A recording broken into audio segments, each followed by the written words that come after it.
There we go. Sorry about that, folks. Greetings, everybody. Keith here, hoping everybody's having a good day, enjoying life, living life, loving life. Want to remind everybody, hit the like, share, and subscribe button. And there is a PayPal link down there for anybody who wants to share some love. Every little bit is appreciated. Make sure you use friends and family, of course. And today we're going to continue on from our last two videos. And we're talking about the founding fathers and the thing that I see in my research as not necessarily a stated limitation on the size of government or communities, but certainly a concept of how they thought they should grow as it relates to their authority and power. And this is why I say I think it's better if we recognize that republic for what it is and reclaim it. And that means each one of us has to stand up in that republic capacity at the local level, because that's where the republic really stands. The republic is a form of government of the people, by the people, and for the people. So we have to understand how that foundation is set. And so we're going to take a look at some things that I found in my research through the founding fathers. We've got Dino with us tonight again. How you doing, Dean? Greetings. Greetings. Doing all right. Good, good. Tell us, do you have much research in the founding fathers and the Constitution and the foundation of how this country was developed? Do you have that, both the political and constructional education? I have some education down that road. I wouldn't say I'm highly educated, but I've definitely, explored it and researched it to a degree. I can't really name it off the top of my head, but when you were talking about size of communities and that kind of thing, and that's nothing in the Constitution, but because that wasn't, that was government. That wasn't what people could elect to do with each other. Correct, and that's what I'm getting at, is the concept that the people have lost the sense of their true power. They keep handing responsibility off to somebody way over there instead of taking it in their own hands. Well, and that's what been my dream about what's wrong and what I thought would be a good government, is that it should work to shrink itself, and how it would do that is it should come to your community and say, how do we set you people up so that you learn to work together and need less of us? That's what a government should do, is to create that independence in the very people and thereby shrink itself, because you have less need for government when people are self-sufficient. Correct. So, and that's your strongest economy again. And again, it exists at the local level. Right, exactly. And so when they legitimized hemp, I mean, I could see hemp being a local crop that if people were growing it and using it within your community, you would have all kinds of products to survive with. Then they've cut that off with their rules that really amount to nothing. Yep. And greetings, the fallen slaves, us all. And we've got new guru here with delegation of responsibility and accountability outwards is a lack of self-responsibility and accountability for oneself. Afternoon, folks. Greetings. And that's exactly what I'm getting at. We're giving up all of our inherent responsibilities as full-grown adults, being able to take care of our own affairs by handing those responsibilities over to somebody else that we don't even know. Many times, these people that we're handing and delegating these authorities to, which is exactly what we're doing because we don't know any better, forgive them for they know not what they do. It's the same principle, but we are the ones that's empowering the crucifixion of ourselves. We're the ones that are empowering the bootlicking attitudes. We're the ones that are empowering it by not standing up and showing it for what it is, by standing in what it is, truth. This false patriarch presents that you have to bind your power to it. No, it only exists and has power because you allow it to exist. And it is a duty of the people to throw off a despotic government, for that would be the desecration of their future generations. If we don't, what do you think our younger generation is going to be able to do? If we can't start teaching them while they're being educated in that same public education system, we got to start doing something, folks.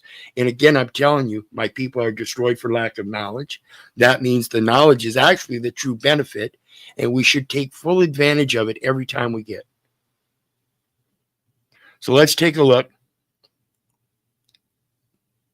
And what I've got here says, even though the United States and the founding fathers did not explicitly set population or size limits for communities, the local communities, townships, municipalities, cities, whatnot, in any of the Constitution or the founding documents, they did express concern about the nature and scale of government, particularly with regard to preserving liberty, maintaining civic virtue.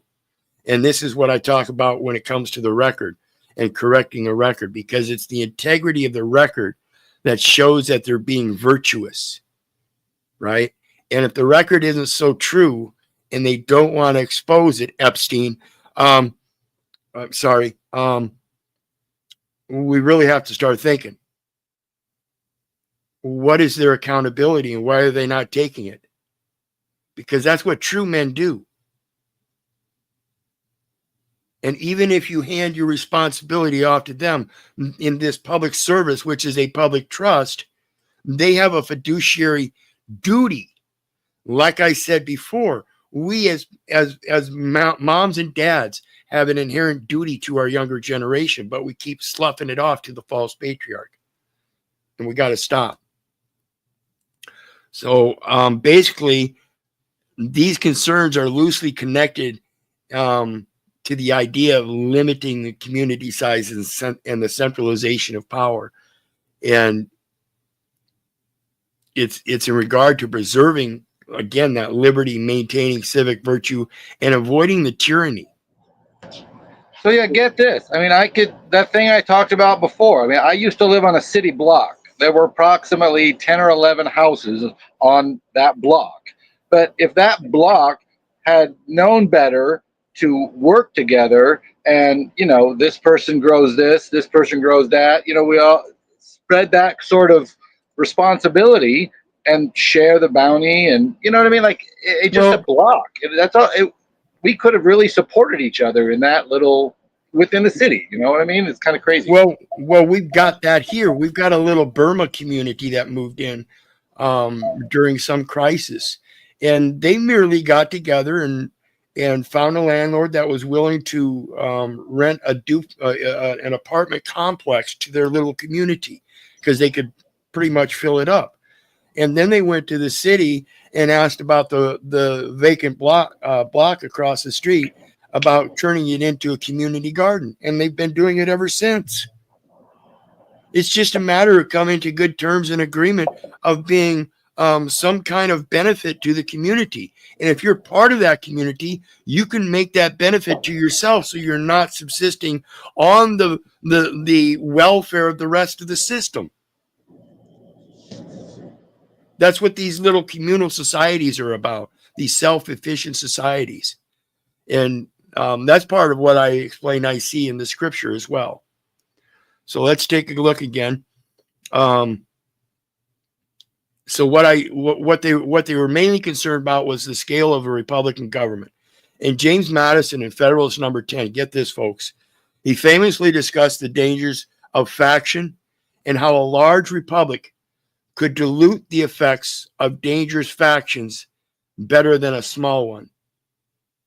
So ironically, he was saying the republic itself was a faction, but it was just the largest faction. So you make the largest faction the ruler, and no other factions can exist. He argued that a larger republic would be safer, all for your safety. Understand how this nation was founded, because it would make it harder for a single faction to dominate. And again, the word dominate, that's your dominion as men and women. And that's where the power exists first and foremost, again, before it can be delegated to any government, whether it be a centralized government at the federal level, United States, or any particular state government at the sovereign level of each one of the nation states. And he discussed how it could dilute the effects of dangerous factions.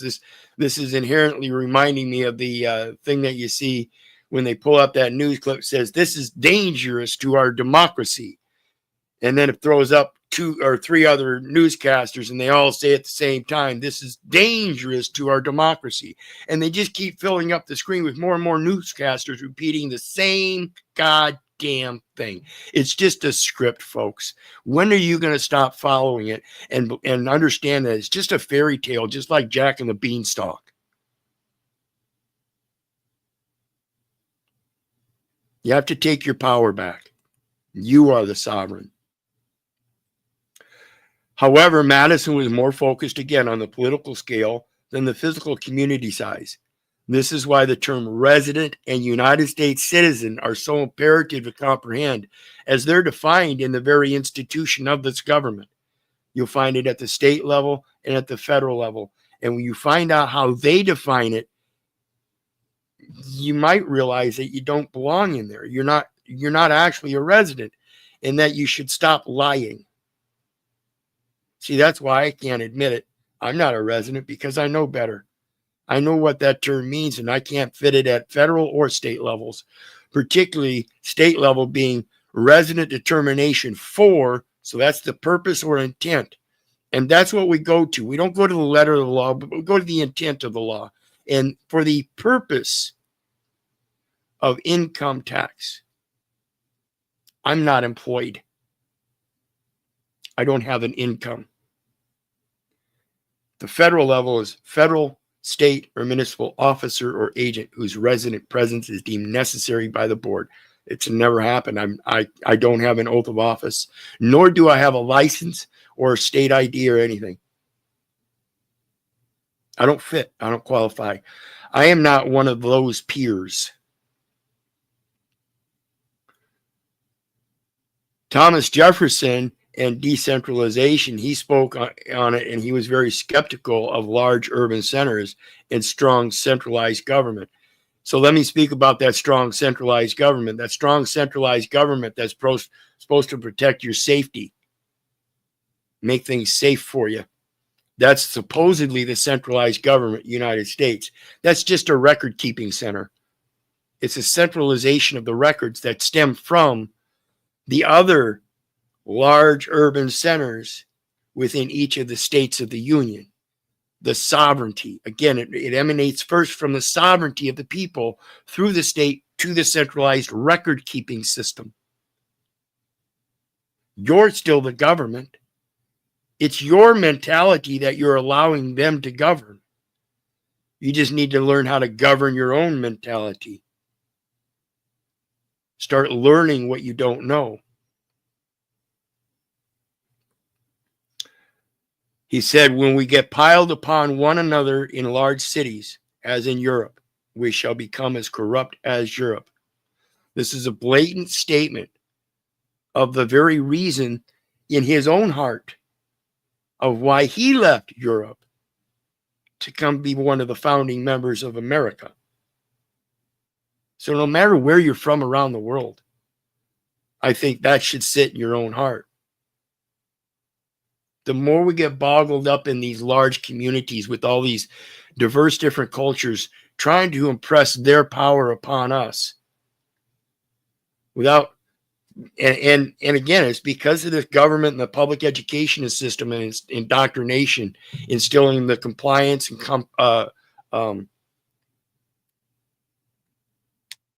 conformity and all of this to make everybody feel like they're equal, and you're not. Each of you has your own talent, and you need to express that. You need to follow up on that. Find out what's in your true nature. Know thyself. And you will find yourself within any community, viable and needable, going forth with your talents. He favored agrarianism, a society of small farmers and a localized government. And that's what I said earlier about that's where the true authority of all of this comes from, is when they take your labor and commodities and centralize it into an accounting. Again, it's just a record keeping system. The United States is just a big accounting firm. He believes smaller self-governing communities were essential for the health of the republic and moral virtue. And he's talking about your mental stability, your own self-government, your own ability to govern your morals and instincts and intuition. You should stop ignoring those. What do you think, Dean? That's what I see most of the time. That's why I say all these people that give me this idiotic response, I'm just doing my job. Tears me up. Yep, it tears me up too. That was the information I got from a cage. Actually, the guy's telling me, "Hey, I got to feed my family." Yeah, okay, whatever, slaver. If you've already got a bank account, then they've already got a photo ID on you.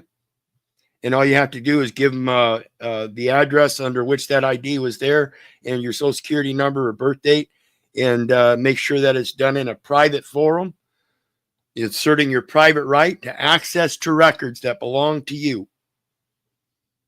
Okay? Anybody writes me a money order or a check, I don't have a bank account either, but I can go any of these local banks where I've had a bank account that is now closed and still use it as a matter of identification for a matter of federal official processing, a matter of automated clearing transactions.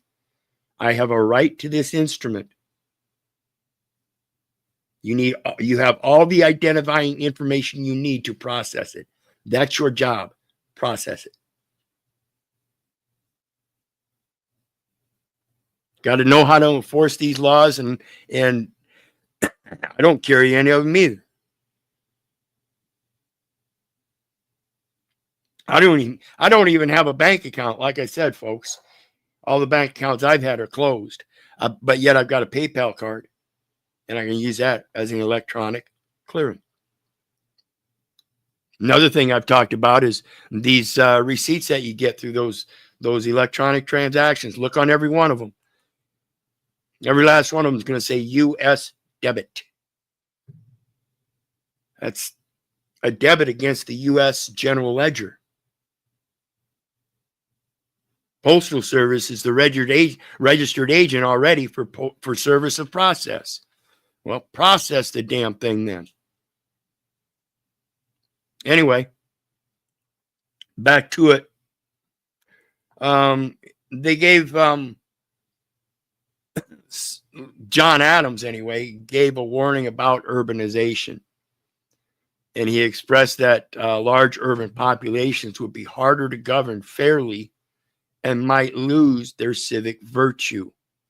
And again, this goes to that record I'm talking about. If the record is not correct, then to what degree is it lost its virtue of being correct? What is the integrity of the record? The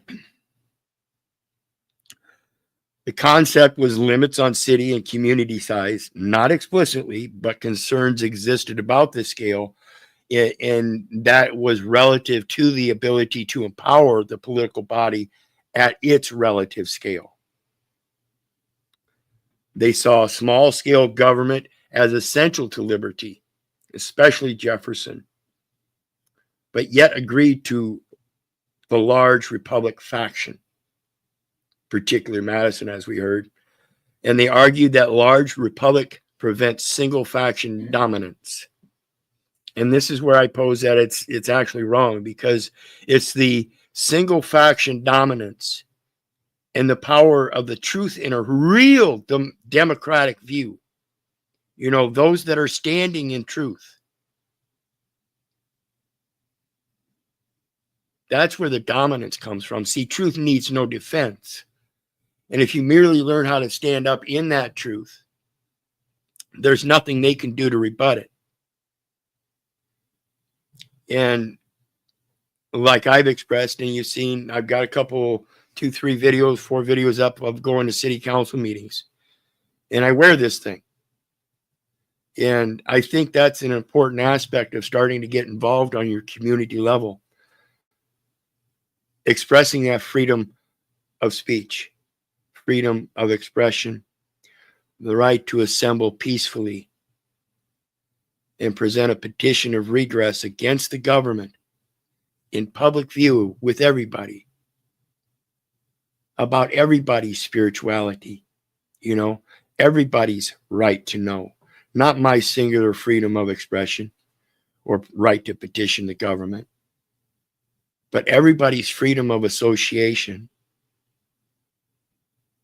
And that, as well as the freedom of speech and freedom of expression, are exponentially empowered by everybody else's right to know.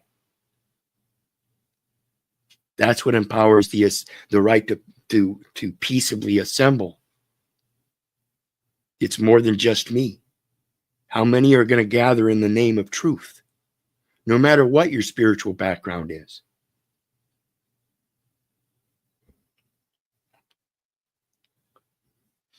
And these aren't the only guys that express this. These guys seem to have similar concepts as other people in past ancient history, even Plato, Aristotle, and even modern communitarian theorists.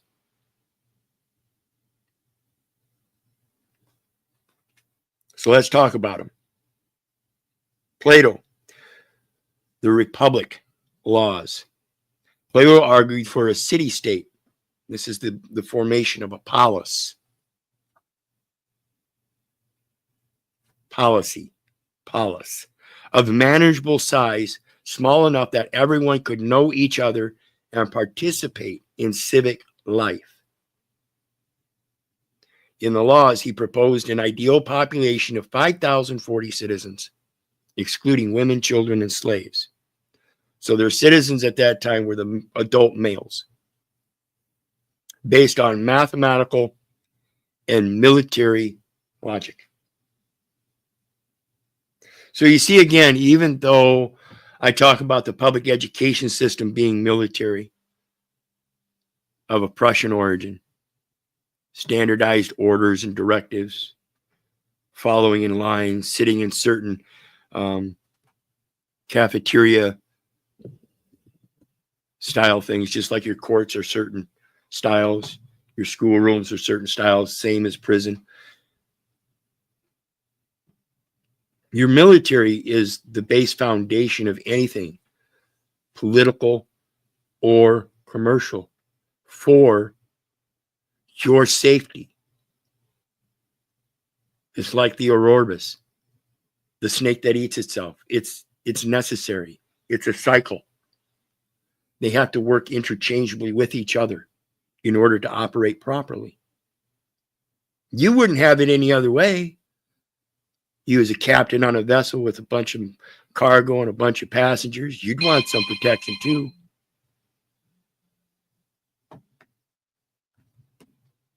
You'd want some protection too. That's why they often pray to God while they're on the high seas.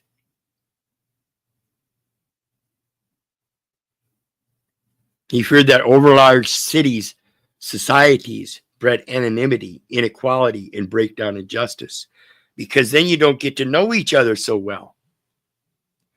And the people that don't know you have something against you, and they start whispering behind your backs and stuff, just like the internet community. Same thing. It breeds it. Aristotle on politics. A city is composed of equals, and therefore it must be of a size where they can all recognize one another. He said the same thing. Different words, same thing. This is why the small familial units are so important, because of their recognition within and of each other. And it's over a standing of time that the smaller communities get to know each other better and become tighter knit, more self-efficient communities, despite the outside government, each of them taking advantage of their neighbors' profits and extras welling over by simply exchanging them without anybody else's knowledge, which is within the law. Owe no man anything but to love one another, for to love one another is to fulfill the law. Funny how that works. You stay closer to your natural base foundation of your natural activities and taking responsibility for those first and foremost. You have a much more successful life, I think. I think I see this in the story of Job.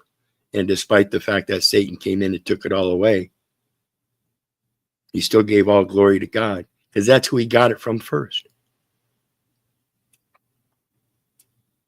He believed that the ideal polis was one that balanced self-sufficiency with cohesion. And that's what I was talking about earlier with each other's talents. Each of us has talents. And within a community, we all have a viable need that needs to be fulfilled by others or for others. That's what makes us valuable, is when we go forth with our talents. Just naturally. Not with some kind of pride and bravado or anything like that. Just knowing that anybody wants to exchange some education, because that's what it's about. Feed a man for a day if you give him a fish. But the true lesson is that you teach a man to fish for a lifetime for himself. In that, the deepest part of it is that he now has the ability not just to fish for another man and give him a fish, but also to teach him how to fish. The benefit is knowledge. My people are destroyed for lack of knowledge. Jean-Jacques Rousseau, the social contract, and he believed direct democracy only works in small states.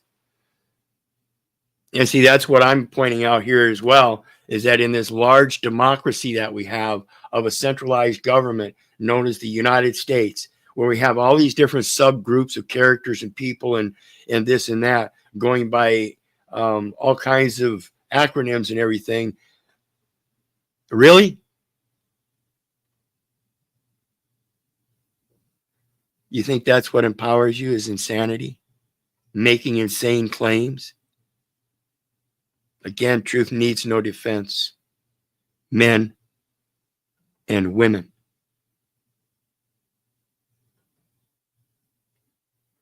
The larger the state, the less liberty. He advocated for tight-knit small republics where citizens actively participate. See, that's the biggest part of it, is not only are you going to be partaking in your talents, but you have to express and speak out as well. So you have to be able to actively participate on the agendas of the rest of the community.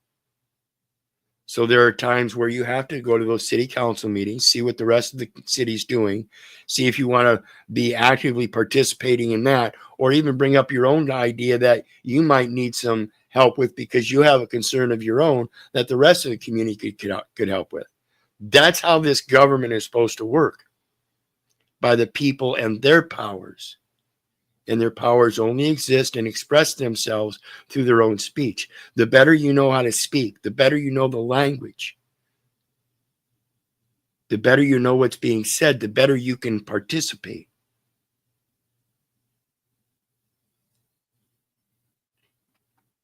Large states required representation in bureaucracy. You have to have an attorney to make a representation in court. And they hold all those records, which is in all those bureaus, the bureaucracy, the Bureau of Vital Statistics, statist, I see.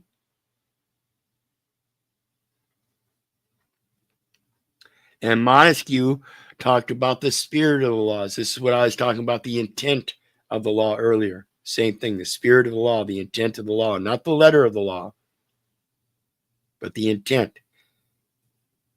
And it distinguished between republics, which were small size, monarchies, which were medium, and despotisms. There's a nice word I just said earlier. It's the duty of the people to throw out that despotic government because it's fallen to despotism. I see a bunch of Hitler's willing executioners, people willing to stand in the shoes of Satan and strike down everything that Job earned. right before God and laugh and ask him to bow before him now. Everybody willing to give up their authority so freely and then cry about their freedoms and not know that there's a difference between freedoms, liberties, and rights. Because they don't know the language. They don't know the words. They don't know the tongues. Therefore, they can't rise up against those that would place false judgments and condemn those words because they don't know them. You have to learn what's being said, folks.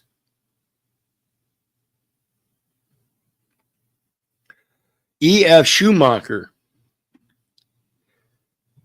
Small is Beautiful, from 1973. I can't remember if I read this as extracurricular or what, but I remember reading this.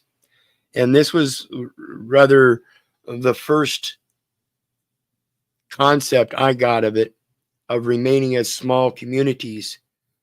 And I caught it because one of the pastors at the church that I'd been at previously, I told you I quit church at 15, and he had discussed this and pointed it out in the scriptures as well.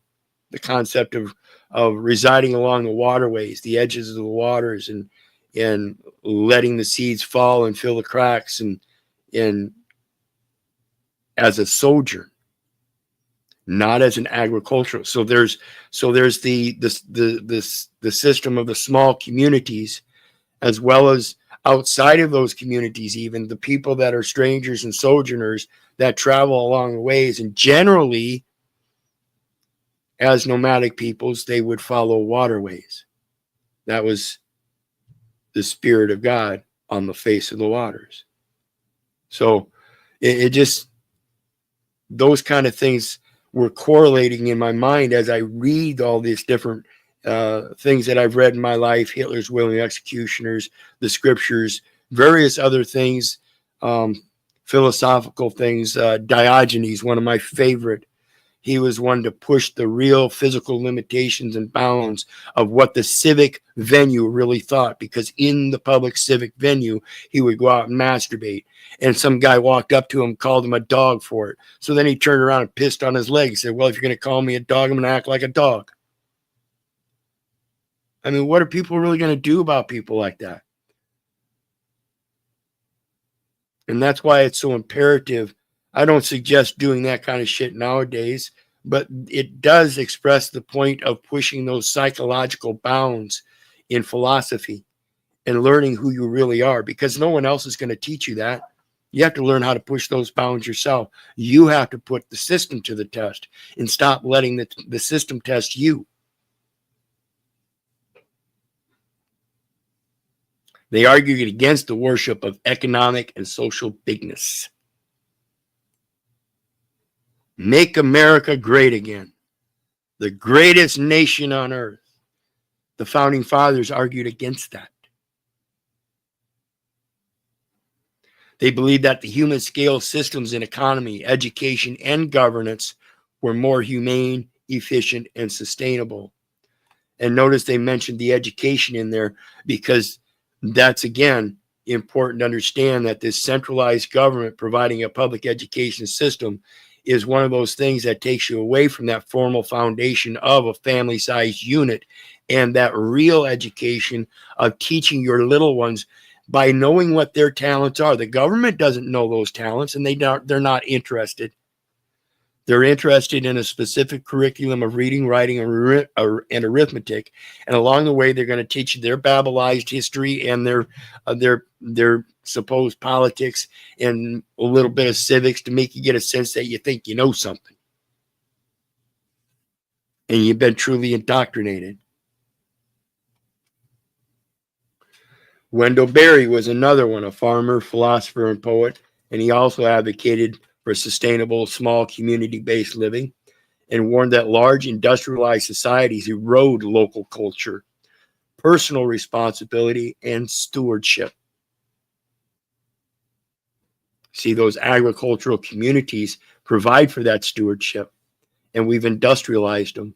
We said, fuck the stewardship. We don't give about the soil. We don't give about the insects, the animals, or other plants in that native area. We're going to destroy them all for our crop because it's sustainable. Excuse me?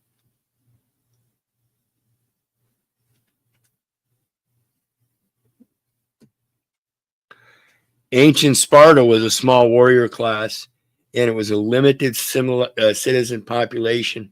If you remember the 300. New England towns, they're specifically designed to be small, intentionally small and local. Look at the Amish communities. They do the same thing. They have community size caps of 100 to 200 people. Ask them. It's not because the government tears them down. It's because they don't want to grow into a big population themselves. Therefore, they stand one of the greatest spiritual wars. I think it's atrocious that this fucking government thinks they have the authority to go in and try to shut these Amish people down for their natural, communal, historical, never-ending faith in the way they live. I love it. See, they don't pay tribute to that false patriarch. They're just like me. Fuck you. You ain't my daddy.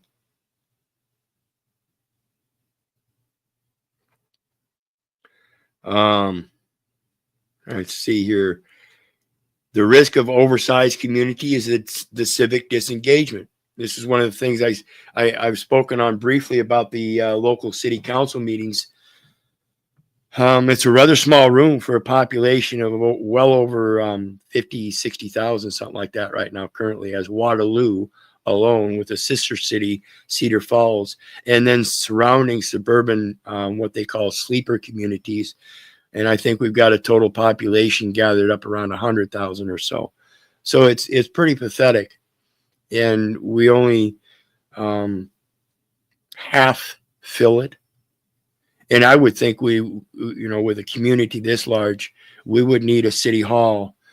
And I believe they're moving it, if they haven't already, to a larger space.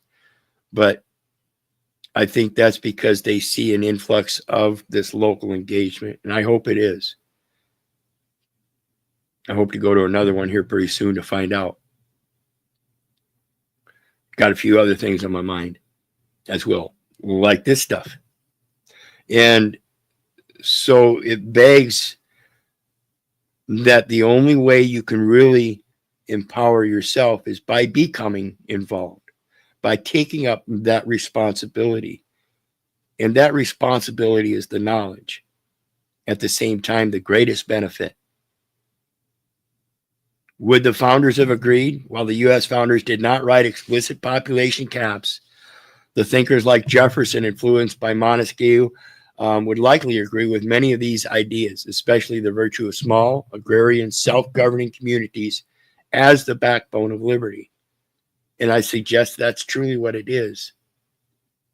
The smaller communities that have that strong backbone because they are living a truly more natural and free life, being able to exchange with each other, like it said earlier, knowing each other. You can't love thy neighbor as thyself if you don't know thy neighbor in particular, can you? Most people don't like to. That's why we go through this thing called courting. And there are certain rules of engagement. Are you engaged? Did you get engaged? Well, I want to see your wedding ring. When the two become one flesh, that's a marriage. And there is no divorce because that two becoming one flesh, once that's done, you can't undo it. That's forever. If you're thinking about applying these ideas, I again urge you to understand that The only way to do that is through the knowledge. That's why I speak out against the public education system and its indoctrination, propaganda, all that, news media, everything. It's so much in our face, and we're glued to it. So no one can free us unless they are educated in how to be a citizen. This is relative to my research from Thomas Jefferson and John Dewey. Civic education for local power. The key components is to build educated, connected, and local empowered communities. Civic education must go beyond textbooks and voting mechanics. You have to understand the PTA, Parent Teacher Association, and the concept of it takes a village to raise a child. Well, it also takes a village to retire your moms and dads and grandmas and grandpas when they need to be dependent upon others. That's why the family unit is so important, because if you don't, then the government's going to step in, and that's where we find the abuses, both from all the way from the bottom in the daycares and kindergartens, throughout the public education system, the health system, and your retirement homes. And it should have local city councils, zoning boards, and school boards, which is what we have. And the problem with that is that it's generally just those people that are in that governing body that take upon the attendance. And this is where I urge the people, if you want to take back your power, you're not one of those officials. You're just some, even if you're homeless, particularly if you're homeless. See, it's the public education that leads to those kind of atrocities, because you've been indoctrinated to believe that you're homeless. Because if you're homeless and they're not allowing you to be a steward, which is your true capacity as a child of God, a stranger and sojourner with him, they're claiming that you are homeless with God beside you. I find that heretical in this Christian society. And that's why it's important to learn the language, learn how to speak, be respectful. And many times you see me get really passionate and start cussing and swearing and have these looks and really get into it. And that's fine. Kind of like Kenny Rogers says, though, in poker: know when to hold them, know when to fold them, know when to walk away, know when to run. You have to be able to push those bounds to know when those are, though. So while I'm not saying go overboard, I'm certainly saying you need to start standing up and learn how to push your own bounds. See what you're really capable of, not what the government is capable of stopping you from doing, but what you're actually capable of. Govern your mentality.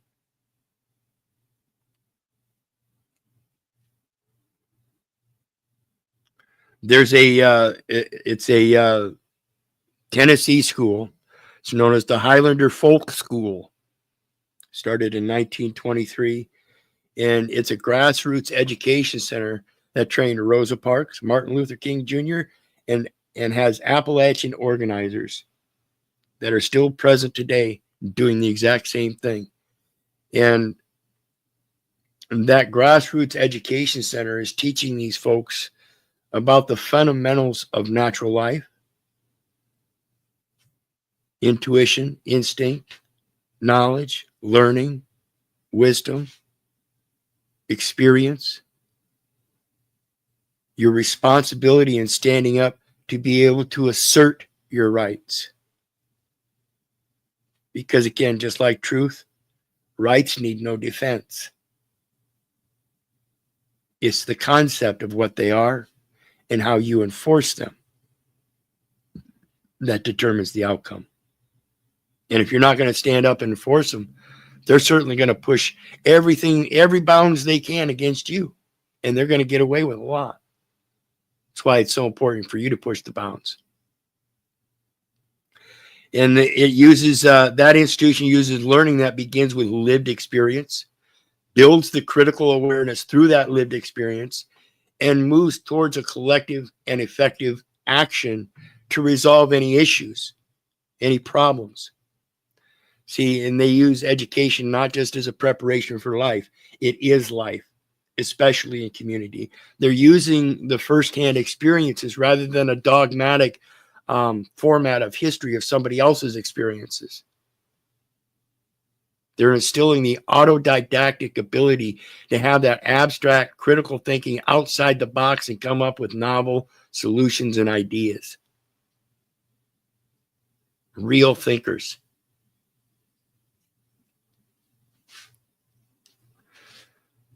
Let's see. What else did I have here? Participatory budgeting and civic learning. And this is a portion of it that they use in cities like New York, Chicago, and Porto Alegre, Brazil. And it's including students and their ability to vote on how to spend part of the city budget. So they're having to learn on what that budget is, how it comes about, how it's expended. And these are important aspects of how this government works that we need to start learning and teaching to our younger generations, so that we don't just grow up blindly believing that if we give this guy some information, he's going to do everything okay for us. Because many of these people don't understand what their job is. They're just handing over data elements, and there's somebody else in the back room on the private side. And paired with education programs, this becomes hands-on civics classroom.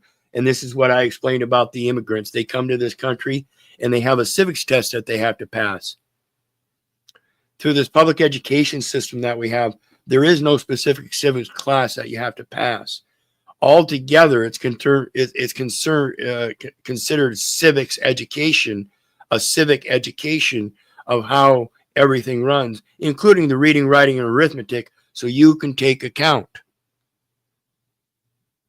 Understand the term there, account, so you can keep a record, so you can read and write down a response. You can take an application and write down resident. You've been duped.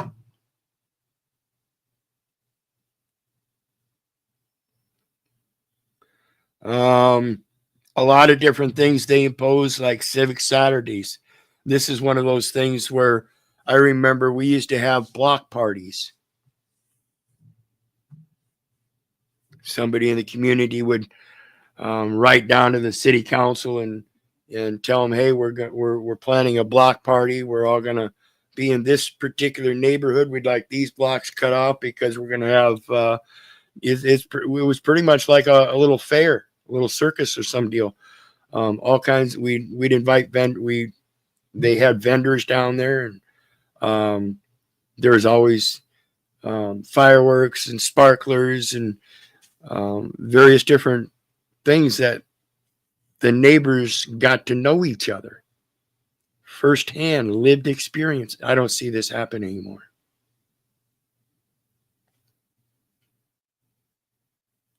This is a real aspect of life, and this public education. Just like the hospitals have become midwives to the spiritual part of our lives, the education is the midwife to the mentality.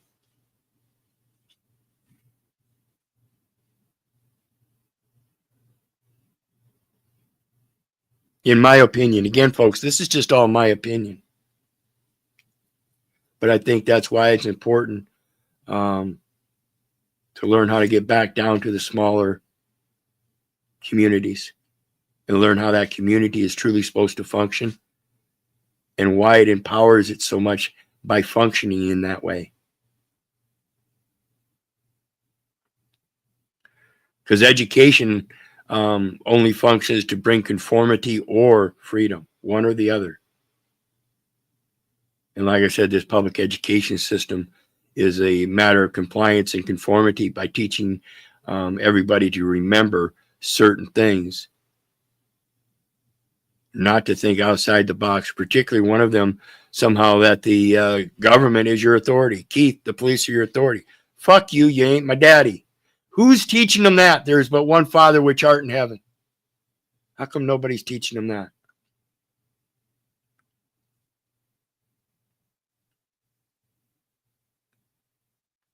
Where is that education?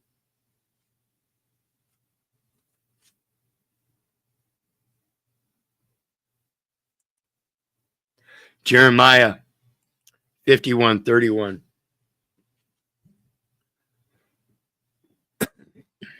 One post shall run to another, messenger to messenger, to shew unto the king of Babylon that the city has fallen at the other end.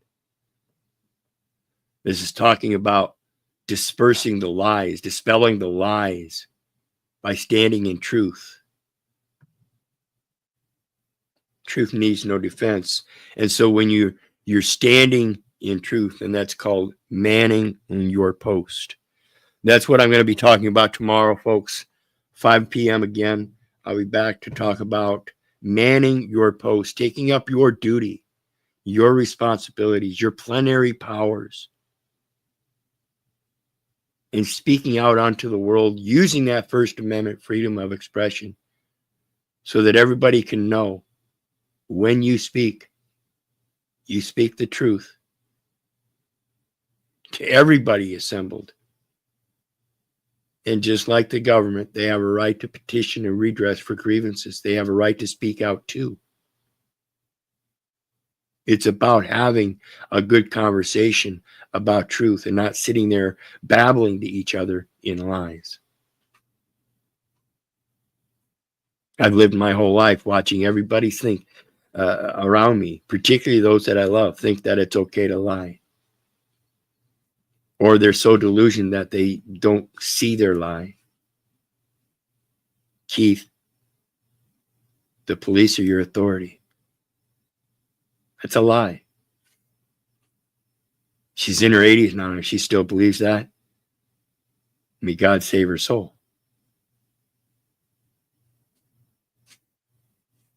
She's the Christian. And granted, I love her. Her and my dad my adoptive dad did a lot for me and my younger sisters. But if I can't follow the way of truth, then what worth is it? See, that's the concept in those scriptures. The way, the light, the truth. The way, the light, and the life. If my life is a lie, then what good is it? Know thyself, folks. Start learning how to man your post.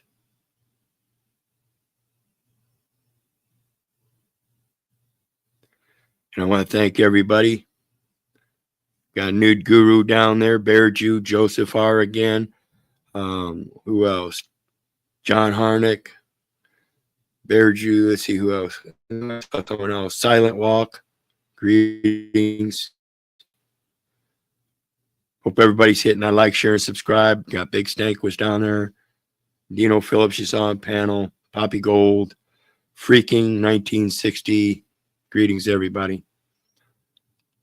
Hit that like, share, and subscribe. There's a PayPal link for anybody that wants to share some love. And you guys know me. I love you. But I don't give a rat's ass whether you love me back. That's to say I don't care if you hate me. I don't care if you don't respect me. That part's on you. So may your God love you and bless you. Have a good day. We'll see you tomorrow.